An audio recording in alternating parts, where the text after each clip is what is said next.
RB. Timmapur ರಾಜೀನಾಮೆ ಕೊಡಬೇಕು ಅಂತ ವಿಪಕ್ಷಗಳು ಜೋರು ಹೋರಾಟಕ್ಕಿಳಿದು ಅದೇ ಸಮಯದಲ್ಲಿ ಆರ್.ಬಿ. ತಿಮ್ಮಾಪುರ ಅವರೇ ಸೆಷನ್ನಿಗೆ ಬಂದರು. ಗೋ ಬ್ಯಾಕ್ ತಿಮ್ಮಾಪುರ್ ಘೋಷಣೆ.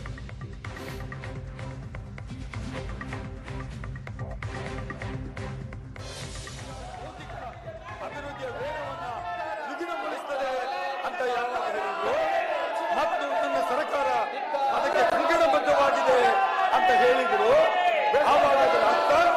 ರಾಜ್ಯ ಸರ್ಕಾರ ಒಳ್ಳೆಯ ರೀತಿಯಲ್ಲಿ ಕೆಲಸ ನಿರ್ವಹಣೆ ಕಾನೂನುಬದ್ಧವಾಗಿ ಮಾಡ್ತಾ ಇದೆ ಮತ್ತು ಅವರ ಸಂಪೂರ್ಣ ಬೆಂಬಲ ಈ ಒಂದು ಸರ್ಕಾರಕ್ಕೆ ಇದೆ ಅಂತ ಹೇಳಿ ಇದರಲ್ಲಿ ತೋರಿಸಿಕೊಡ್ತಾ ಇದೆ. ಬಂಧುಗಳು, ಇವತ್ತು ಸಾಮಾನ್ಯ ಈ ಒಂದು ವಿಚಾರದಲ್ಲಿ ನಾನು ತಮ್ಮ ಗಮನಕ್ಕೆ ತರಲಿಕ್ಕೆ ಬಯಸುವಂತದ್ದು, ಇವತ್ತು ಈ ಒಂದು ಪುಸ್ತಕದಲ್ಲಿ ಸುಮಾರು ಅನೇಕ ವಿಚಾರಗಳನ್ನು ಹೇಳಿದೆ. ಈ ಒಂದು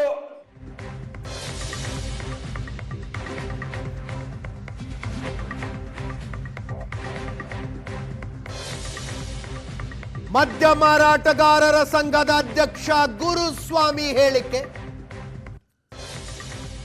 ಕೇಳಿ ಬರ್ತಾ ಇದ್ದ ಅಬಕಾರಿ ಇಲಾಖೆ ಭ್ರಷ್ಟಾಚಾರದ ಆರೋಪಗಳನ್ನ ನೆಕ್ಸ್ಟ್ ಲೆವೆಲ್ಗೆ ತಗೊಂಡು ಹೋಗಿದೆ.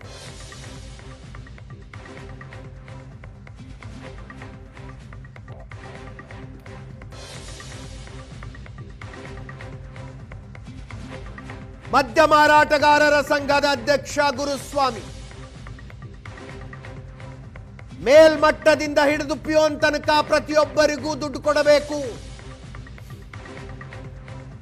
ಇದು ನಿಲ್ಲಲಿಲ್ಲ ಅಂದ್ರೆ ಲೋಕಾಯುಕ್ತಕ್ಕೆ ಕಂಪ್ಲೇಂಟ್ ಕೊಡ್ತೀವಿ,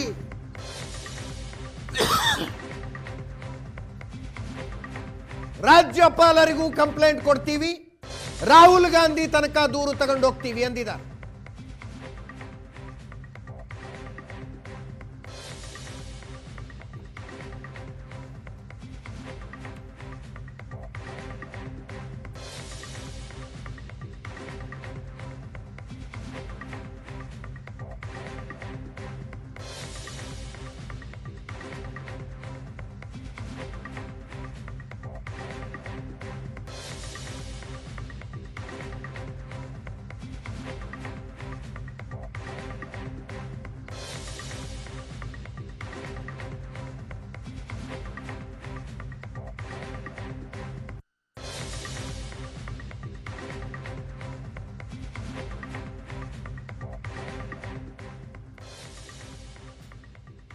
ನಮ್ಮ ಪೊಲಿಟಿಕಲ್ ಎಡಿಟರ್ ಪ್ರಶಾಂತ್ ನಾತು ನೇರ ಸಂಪರ್ಕದಲ್ಲಿದ್ದಾರೆ. ಪ್ರಶಾಂತ್, ಮೊದಲು ಈ ಜಿ ವಿರೋಧಿಸಿ ಕಾಂಗ್ರೆಸ್ನವರು ನಡೆಸಿದ ಪ್ರತಿಭಟನೆ, ಕಾಂಗ್ರೆಸ್ ಆಡಳಿತದ 3 ರಾಜ್ಯಗಳಿಗೆ ಹೋಲಿಸಿದರೆ ಕರ್ನಾಟಕದಲ್ಲೇ ತುಂಬ ಜೋರಾಗಿದೆಯಲ್ಲ ಇದು?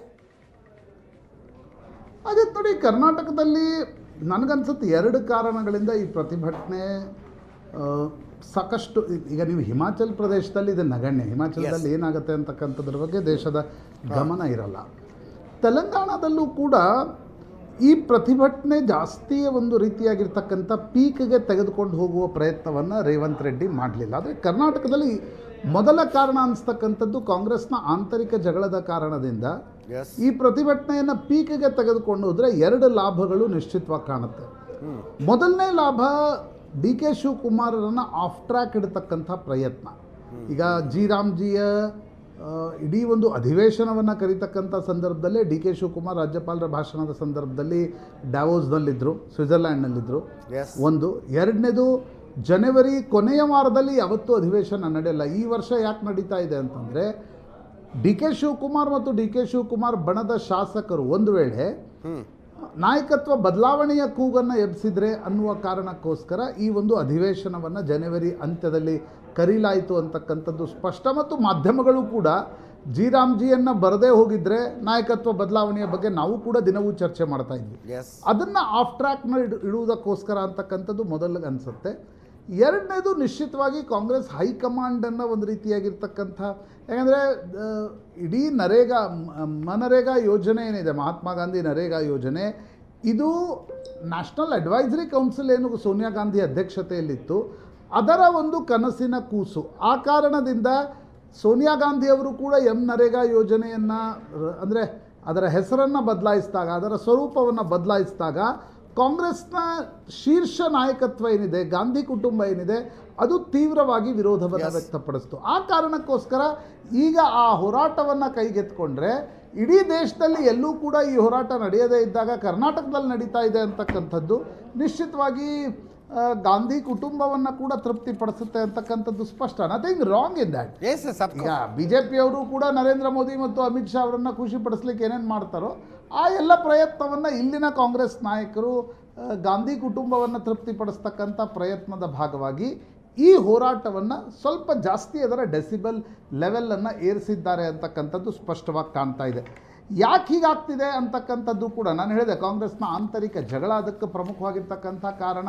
ಯಾಕಂದರೆ ಈಗ ಇಡೀ ನೋಡಿ, ಕಳೆದ ವಾರ ಸಂವಿಧಾನಾತ್ಮಕ ಬಿಕ್ಕಟ್ಟು, ಈ ವಾರ ಜಿ ವಿರುದ್ಧ ಮತ್ತು ಪರದ ಹೋರಾಟ, ಬಜೆಟ್ ಮುಂದೆ ಈಗ ಕೇಂದ್ರದ ಬಜೆಟ್ ಬರುತ್ತೆ, ರಾಜ್ಯದ ಬಜೆಟ್ ಬರುತ್ತೆ, ಬಜೆಟ್ ಅಧಿವೇಶನದಲ್ಲಿ ಅದನ್ನು ಪಾಸ್ ಮಾಡಬೇಕು. ನಂತರ ಏಪ್ರಿಲ್ ಮೇದಲ್ಲಿ ಬೆಂಗಳೂರಿನ ಚುನಾವಣೆಗಳು ಅದರ ಕಾವನ್ನು ಪಡ್ಕೊಳ್ಳುತ್ತೆ.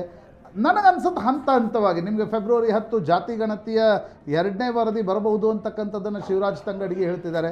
ನಿಶ್ಚಿತವಾಗಿ ನನಗನ್ಸುತ್ತೆ ಅಜಿತ್, ಕಾಂಗ್ರೆಸ್ನ ಆಂತರಿಕ ಜಗಳವೂ ಕೂಡ ಇದರ ಡೆಸಿಬಲ್ ಲೆವೆಲ್ ಏರಿಸಲಿಕ್ಕೆ ಪ್ರಮುಖವಾಗಿ ಅಂತ ಅನಿಸುತ್ತೆ. ಅದರ ಮಧ್ಯದಲ್ಲಿ ಅಬಕಾರಿ ಭ್ರಷ್ಟಾಚಾರ ಅನ್ನುವಂಥ ಅಸ್ತ್ರ ವಿಪಕ್ಷಗಳಿಗೆ ಸಿಕ್ತು. ಅಜಿತ್, ವಿಪಕ್ಷಗಳಿಗೆ ಸಾಕಷ್ಟು ಅಸ್ತ್ರಗಳನ್ನು ಕಾಂಗ್ರೆಸ್ ಸರ್ಕಾರವು ಕೂಡ ಪ್ಲಾಟರ್ನಲ್ಲಿ ಇಟ್ಕೊಡ್ತಾ ಇದೆ. ಕ್ವಶನ್ ಈಸ್, ವಿಪಕ್ಷ ಅದನ್ನು ಅಂದರೆ ನಮ್ಮ ಕಡೆ ಬಂಗಾರ ಮಾಡ್ಕೊಳ್ಳೋದು ಅಂತಾರೆ ನೋಡಿ, ಅಂದರೆ ಅದರ ಸದುಪಯೋಗವನ್ನು ಮಾಡ್ಕೊಳ್ತಾ ಇದೆ ಅಂತಕ್ಕಂಥ ಪ್ರಶ್ನೆ ನಿಶ್ಚಿತವಾಗಿದೆ. ಈಗ ವಾಲ್ಮೀಕಿ ಹಗರಣದ ಪ್ರಶ್ನೆ ಬಂತು, ಲಾಜಿಕಲ್ ಎಂಡ್ವರೆಗೆ ಅದನ್ನು ತೆಗೆದುಕೊಂಡು ಮಾಧ್ಯಮಗಳು ಅದನ್ನು ವಿಷಯವನ್ನು ಎಬ್ಬಿಸಿದಾಗ ವಿಪಕ್ಷಗಳು ಕೂಡ ಎಬ್ಬಿಸ್ತಾ ಇದ್ವು. ಹೌದು, ಒಂದು ಮೂಡಾ ಹಗರಣದ ಸಂದರ್ಭದಲ್ಲಿ ವಿಜಯೇಂದ್ರ ಪಾದಯಾತ್ರೆಯನ್ನು ಹಮ್ಮಿಕೊಂಡ್ರು, ಆದರೆ ಅದು ಕೂಡ ಕೋರ್ಟ್ನಲ್ಲಿ ನಿಲ್ಲಿಲ್ಲ. ಈಗ ನನಗನ್ಸುತ್ತೆ ಅಬಕಾರಿ ಸಂಬಂಧಪಟ್ಟಂತೆ ಸಾಕಷ್ಟು ಆಡಿಯೋಗಳು, ವಿಡಿಯೋಗಳು, ಮಾಹಿತಿಗಳು ಹರಿದಾಡ್ತಾ ಇದೆ.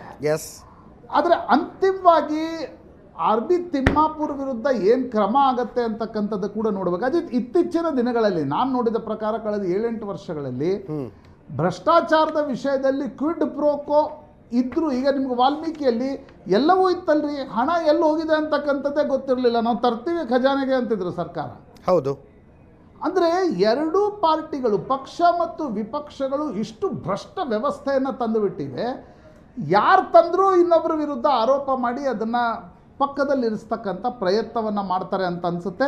ನೋಡೋಣ, ಈ ಅಬಕಾರಿಯ ಒಟ್ಟಾರೆ ವಿಷಯವನ್ನು ಇವತ್ತೇನು ವಿಪಕ್ಷಗಳು ಎಬ್ಬಿಸಿವೆ, ರೈಟ್ಲಿ ಎಬ್ಬಿಸಿವೆ, ಇದು ಎಲ್ಲಿಗೆ ಯಾವ ಲಾಜಿಕಲ್ ಎಂಡ್ವರೆಗೆ ಇದು ಹೋಗಿ ತಲುಪುತ್ತೆ ಅಂತಕ್ಕಂಥದ್ದನ್ನು ನೋಡಬೇಕಾಗುತ್ತೆ. Thank you Prashant.